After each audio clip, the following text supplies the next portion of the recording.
morning everybody. Hope all of you are well, and today I'll start your practical class. Okay. In chemistry practical there is qualitative salt analysis. Okay, so today we'll start the qualitative salt analysis. First we have to do the dry test. Already theory we have discussed in another video, and during dry test we will get some information that will help to detect the basic radical as well as acid radical. So now I am going to start. We have to do the dry test. These tests are carried out the given salt in the dry state. These are not the conformity tests but give some important information which will be a great help for identification of radicals. So physical examination of the salt we have to do first. First, color. Okay, so different salts, mainly the transition elements have different color, and some salts are also colorless. Now I am showing you one by one. So this one is the ferric salt. Okay, its color is dark brown. Okay, next this one is copper sulfate, copper salt. So copper salts is blue in color. This is light blue, okay, not very much deep blue. Okay, from here you can get idea that copper salt is present. Next, this one is the nickel salt. Nickel salt is green in color. So hope you can able to understand. So from here you will get the idea, okay, that salt may be nickel salt. Next one, this is another copper salt. This is the copper carbonate. Okay, this is greenish powder. Next one is the another copper salt. This is copper nitrate, deep blue in color. And next one is the chromium salt. Okay, orange in color. And this one is the ferrous sulfate salt. This ferrous sulfate salt is light green in color. So from here you will get the idea, and this is some white salt. It may be different. It may be ammonium salt. Okay, it may be nitrate salts. Okay, maybe sodium potassium salt. Okay. So in this way, from color of the salt we can get some idea. Next one is the smell. So if you take some salt and if you rub with your finger, then you will get different types of smell. From smell also you can tell that these different types of salts, like smell of vinegar, acetate, ammonium smell, ammonium salt, and rotten egg smell, sulfite salt. Okay. Next we will go to the dry test tube heating. Okay. Next I will start the dry test tube heating. We have to take one salt. This is one lead nitrate salt. Then we are taking very little of this salt inside the test tube, inside the dry test tube. And here we have to apply heat. Then we will see the observation.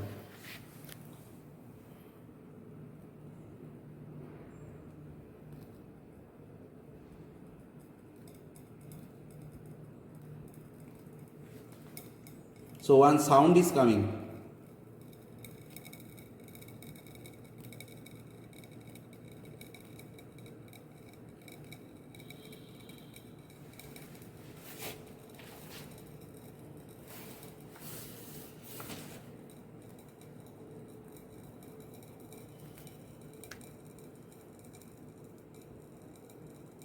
And this is called decrepitation.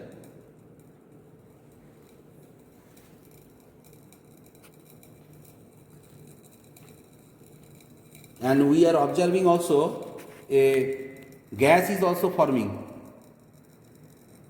That is the reddish brown gas. This is NO2 gas. Whenever you are applying heat to lead nitrate salt, definitely it will decompose to lead oxide, oxygen and nitrogen dioxide. So this is nothing but NO2 gas.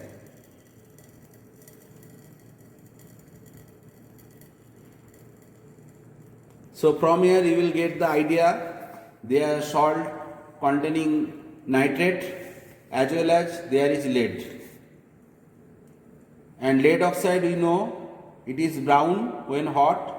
Now when hot it is brown, and when it is cold it will become yellow. Just below you see the yellow color is there. So from this dye test you will get some important ideas about the identification of salt. So here the gas is coming, that is the reddish brown gas, this is the NO2 gas. We can check whether it is acidic or not by litmus paper. Okay, if we take some litmus paper, we need blue litmus paper.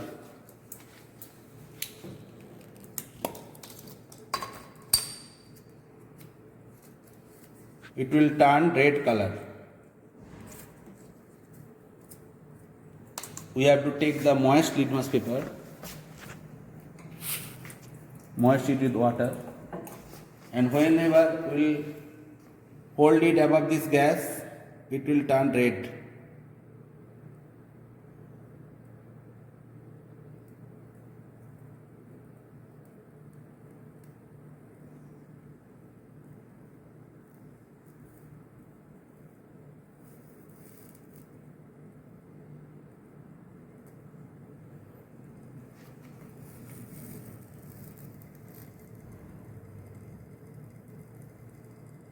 So you see the blue litmus is turning red color. Okay. So in this way we can tell that NO2 gas. Okay. In this way we can confirm. Next, this one is another copper salt. Okay. This is copper carbonate. Now we'll take pinch of this salt inside this test tube and we'll apply heat.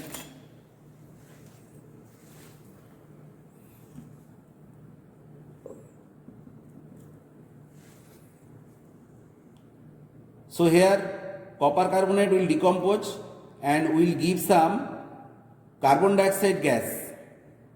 Okay, that will turn the lime water milky. And here also you observe that from green color it is changing to black color. Okay, the brown gas is coming here because maybe some nitrate salt is also there, that is why brown color is coming as impurity.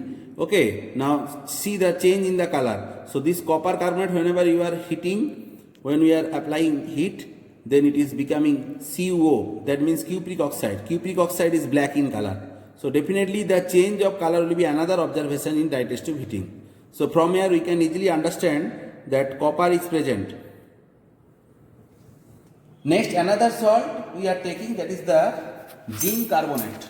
So here this is white in color and we are taking a pinch of this zinc carbonate inside the test tube and then we will apply heat. Zinc carbonate will form zinc oxide and carbon dioxide. So carbon dioxide gas, if we pass through lime water, it will turn milky. Okay, and see here there is some color change, it is becoming light yellow in color, and zinc oxide will show color in hot condition, it will become light yellow color, and when it will become cold then it will become white in color. So you see that, you observe that it is becoming light yellow color. Hope you can understand. This light yellow color, you see the color here, the light yellow, and I am holding for some time, it will slowly become white.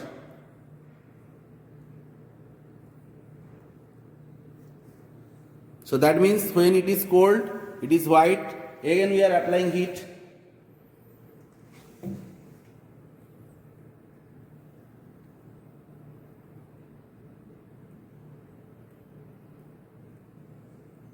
From here you will get a clear indication that zinc is present. This is zinc oxide.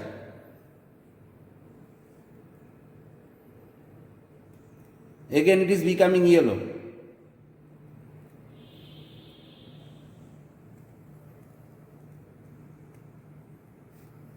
Here you see the color. This is yellow color. And after some time it will become white.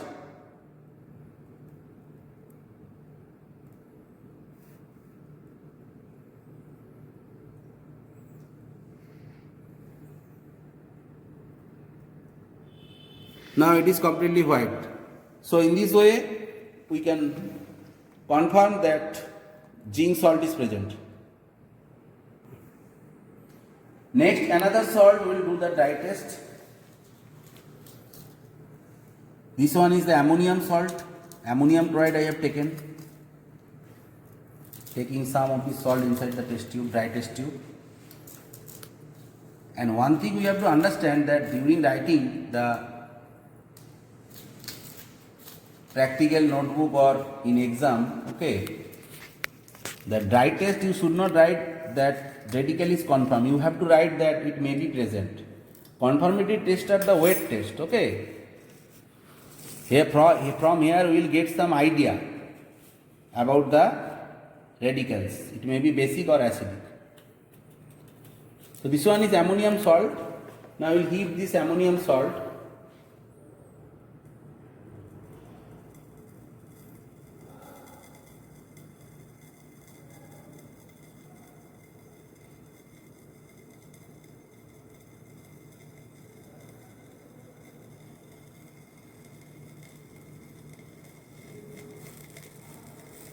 Here you observe one thing that the upper portion of the test tube, that is the colder region, a white sublimate is forming.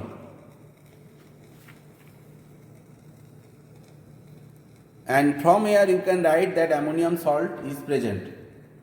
May be present you will write, okay. The wet test, that is the Nessler reagent test, is the best test. That from there you can confirm that ammonium is present. But here you see that upper portion there is some white sublimate. So all ammonium salt will show the sublimate formation.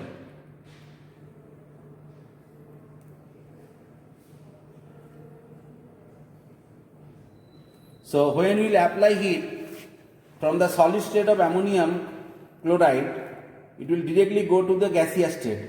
And as the upper portion is the cold, so here it is condensing. So we are getting white sublimate. So in this way we can confirm that there may be ammonium salt.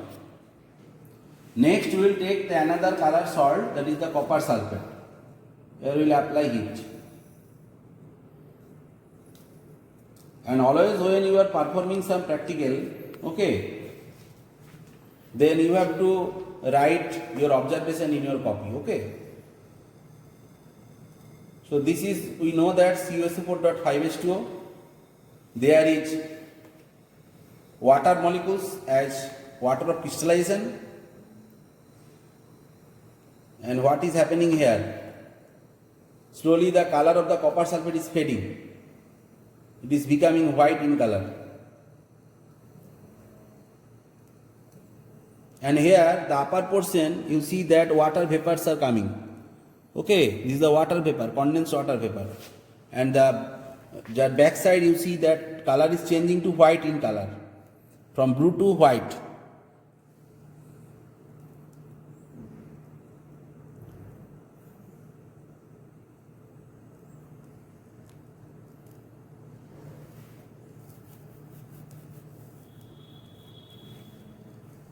And the upper portion there is water molecule, okay. So copper sulfate here, after heating it will become anhydrous copper sulfate. It is hydrated copper sulfate and it is becoming anhydrous copper sulfate. That is why it is white in color. Because when we will apply heat, there will be no DD transition is happening, okay. Actually water molecule is forming coordinate bond with this copper 2 plus, okay, and forming one complex type of compound. But when we are applying heat, there will be no ligands, so there will be no electronic transition and it will not show any color.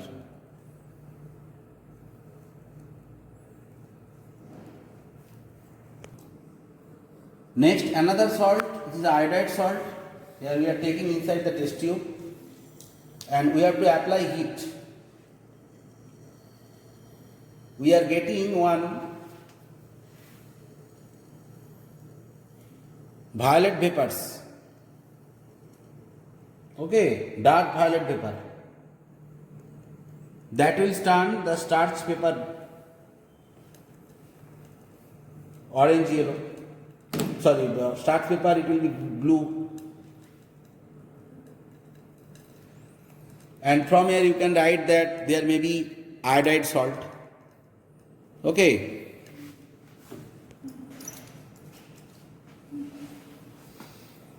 Next, I am taking another salt, that is the bromide salt. This is the bromide salt. You are taking inside the test tube and applying heat.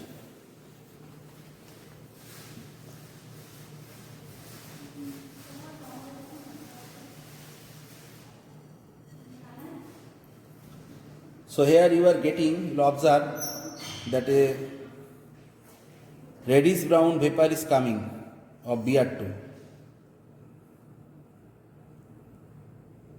That turns the starch paper orange yellow. Here we are adding more salts so that you can understand.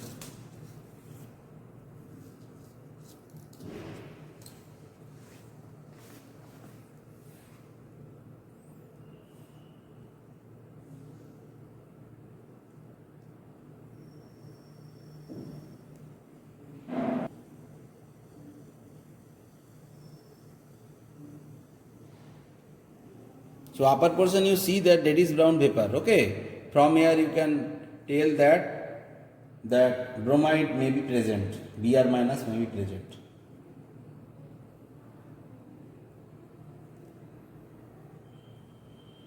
So today up to this. Thank you.